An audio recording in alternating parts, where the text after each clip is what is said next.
بسم اللہ الرحمن الرحیم، درود شریف پڑھ لو بھی۔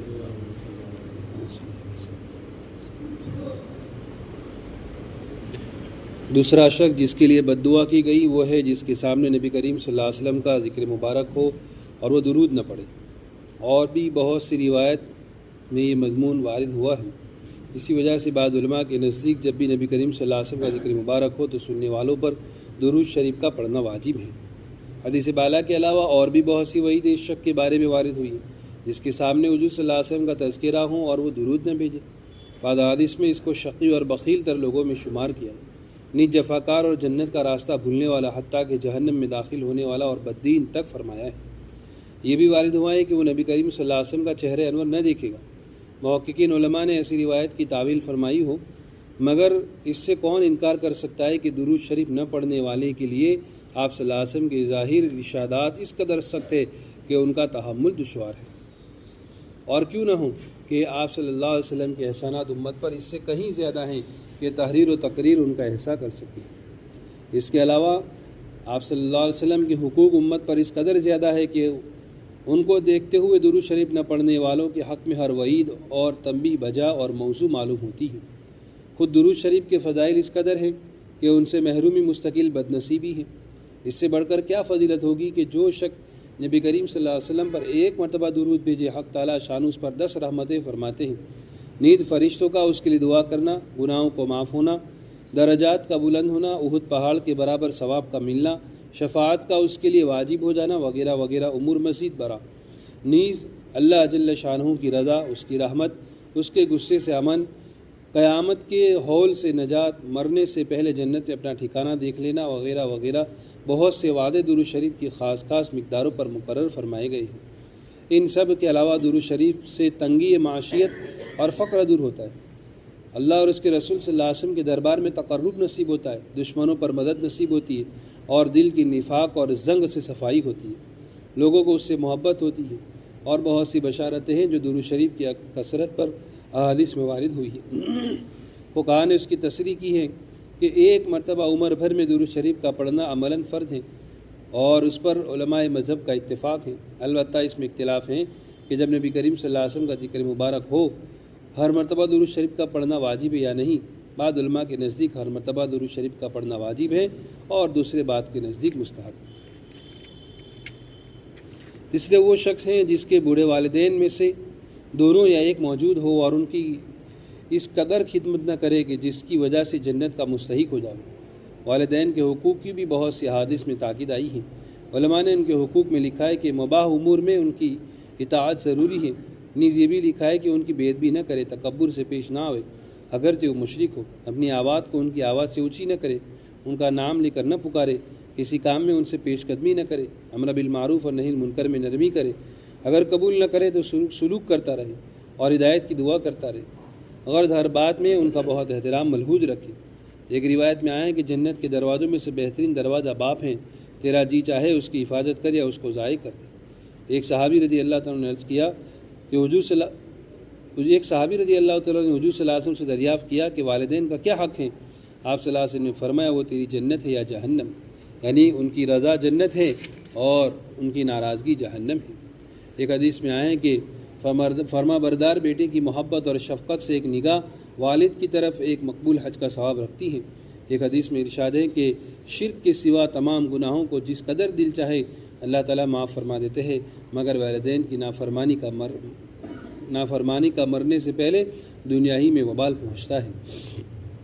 ایک صحابی رضی اللہ عنہ نے عرض کیا کہ میں جہاد میں جانے کا ارادہ کرتا ہوں۔ حضور صلی اللہ علیہ وسلم نے دریافت فرمایا کہ تیری ماں زندہ ہے؟ انہوں نے عرض کیا ہاں۔ حضور صلی اللہ علیہ وسلم نے فرمایا کہ ان کی خدمت کر کہ ان کے قدموں کے نیچے تیرے لیے جنت ہے۔ ایک حدیث میں آئے کہ اللہ کی رضا باپ کی رضا میں ہے اور اللہ کی ناراضگی باپ کی ناراضگی میں ہے۔ اور بھی بہت سی روایت میں اس کا اہتمام اور فضل وارد ہوا ہے۔ جو لوگ کسی غفلت سے اس میں کوتاہی کر چکے ہیں، اب ان کے والدین موجود نہیں، شریعت مطہرہ میں اس کی بھی تلافی موجود ہے۔ ایک حدیث میں ارشاد ہے کہ جس کے ماں باپ اس حالت میں مر گئے ہو کہ وہ ان کی نافرمانی کرتا ہو تو ان کے لیے کثرت سے دعا اور استغفار کرنے سے متی میں شمار ہو جاتا ہے۔ ایک دوسری حدیث میں وارد ہے کہ بہترین بھلائی باپ کے بعد ان کے ملنے والوں سے حسن سلوک ہے۔ حدیث میں جو 3 باتیں آئی تھی اس میں 2 آ جائیں۔ کل 3 باتیں تھیں کہ رمضان کو اگر ٹھیک نہ گزارے تو پھر اس کے لیے وعید ہے. دوسری کہ ماں باپ درود شریف، اللہ کے نبی صلی اللہ علیہ وسلم پر درود شریف، جب بھی آپ کا نام آوے درود شریف پڑھتے رہنا چاہیے. ہم لوگوں کے اندر درود شریف کا اہتمام نہیں ہے، بہت کم ہے، تو کوشش یہ کرنی چاہیے کہ اس کا اہتمام کرے. درود شریف کے بے انتہا فائدے ہیں. ایسا کوئی کام نہیں ہے، ایسا کوئی مسئلہ نہیں ہے شاید جو درود شریف سے حل نہ ہو. خوب اس کا اہتمام کرنا چاہیے. اس کی خاص مقداریں ہیں اور اس کے خاص درود شریف کتابوں میں آئے ہیں. اللہ کے نبی صلی اللہ علیہ وسلم نے یہ درود تعلیم فرمائے ہیں خواب کے ذریعے سے بھی. علامہ قاسم کوشیری رحمۃ اللہ علیہ غالباً یا کوئی اور اللہ کے ولی تھے، ان کو بہت تکلیف تھی، بیمار تھے، تو بہت علاج کروایا لیکن فائدہ نہیں ہوا. بالآخر اللہ کے نبی صلی اللہ علیہ وسلم کی خواب میں زیارت ہوئی اور فرمایا یہ پڑھتے رہو. ایک درود شریف بتایا. فرماتے ہیں جب سے اس کا اہتمام کیا معاملہ حل ہو گیا. تو کچھ چیزیں ایسی ہیں جو دوا سے بھی نہیں حل ہو سکتی، لیکن اللہ کے نبی صلی اللہ علیہ وسلم کی ذات وہ ہے کہ اللہ نے اپنا مقام اور مرتبہ ان کے بعد بتایا کہ میرے بعد اگر کسی کا مقام اور مرتبہ ہے تو وہ اللہ کے نبی کا ہے. من یطیع الرسول اطاع اللہ. ایک جگہ فرمایا قل اطیعوا اللہ واطیعوا الرسول. جس نے اللہ کی فرما برداری کرنا چاہتا ہے اس کو چاہیے کہ رسول کی بات مانے. یعنی بات ایک ہی ہو گئی کہ میرا اور میرے نبی کا ایک ہی بات ہے، وہ جو کہے میں جو دونوں ایک ہی بات ہے.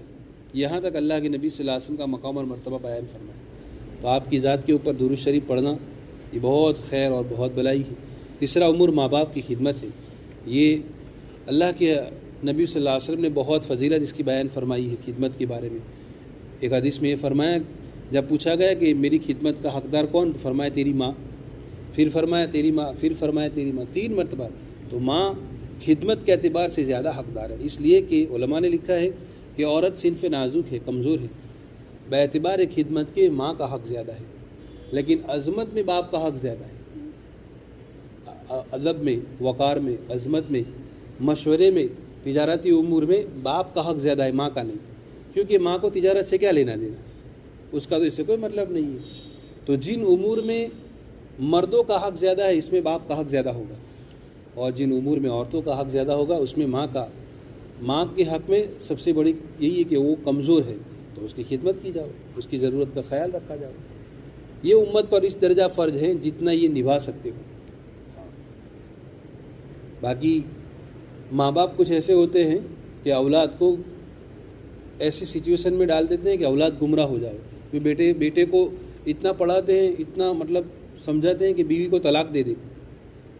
تو یہ ماں باپ کی محبت میں اگر اس نے قدم اٹھایا نا تو یہ اولاد ہلاک ہو جائے گی. کبھی ماں باپ سمجھداری سے کام نہیں لیتے. تو ایسے امور میں جہاں شریعت اجازت دیتی ہو ماں باپ کا حکم اول درجہ رکھے گا، ماننا پڑے گا، ماننا چاہیے. لیکن جہاں شریعت کی اجازت نہ ہو وہاں پھر ماں باپ کی بات نہیں مانی جائے گی. پہلا حکم اللہ کا مانا جائے گا. یاد رکھو یہ بات، پہلا حکم اللہ کا ہے، دوسرا رسول کا ہے، اللہ کے نبی کا ہے. اس کے بعد اگر ماں باپ شریعت کے دائرے میں رہ کر کہیں تو ٹھیک ہے، تو بات مانی جائے گی. کہ کئی جگہوں پر ہم نے دیکھا کہ ماں نے کہا یا باپ نے کہا، بیٹے نے طلاق دے دی. ایسا نہیں کرنا چاہیے. علماء نے متفق مسئلہ لکھا ہے کہ اس معاملے میں ان کی بات نہیں مانی جائے گی. اس معاملے میں ان کی بات نہیں مانی جائے گی. جہاں گنجائش ہو کہ ماں باپ کی بات کو مانا جائے، شریعت اس کی اجازت دیتی ہو، وہاں ان کی نافرمانی نہیں ہوگی. تو یہ 3 امور جو حدیث میں آئے تھے حضرت کعب بن عجرہ رضی اللہ تعالیٰ عنہ کی، اللہ تبارک و تعالی ہمیں عمل کرنے کی توفیق نصیب فرمائے. سبحان اللہ بحمدہ، سبحان اللہ الحمد للہ.